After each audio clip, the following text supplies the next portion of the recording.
নমস্কাৰ আৰম্ভ কৰিছোঁ দিনটোৰ তাৎপৰ্য আজি 8 জানুৱাৰী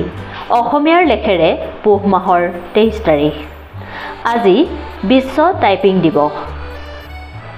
1642 চনৰ আজিৰ দিনটোতে বিখ্যাত জ্যোতিৰ্বিদ গেলিলিও গেলিলিৰ মৃত্যু হৈছিল 1828 চনৰ আজিৰ দিনটোতে আমেৰিকা যুক্তৰাষ্ট্ৰৰ প্ৰধান ৰাজনৈতিক দল ডেমক্ৰেটিক পাৰ্টিৰ প্ৰতিষ্ঠা হৈছিল 1867 চনৰ আজিৰ দিনটোতে আফ্ৰিকান আমেৰিকান মহিলাই বহু বছৰ জোৰা বৈষম্য আৰু দাসত্বৰ পৰা মুক্তি লাভ কৰি ভোটাধিকাৰ লাভ কৰিবলৈ সক্ষম হৈছিল 1872 চনৰ আজিৰ দিনটোতে প্ৰথম অসমীয়া সনেট প্ৰণেতা কবি হেমচন্দ্ৰ গোস্বামীৰ জন্ম হৈছিল 1909 চনৰ আজিৰ দিনটোতে প্ৰখ্যাত ঔপন্যাসিক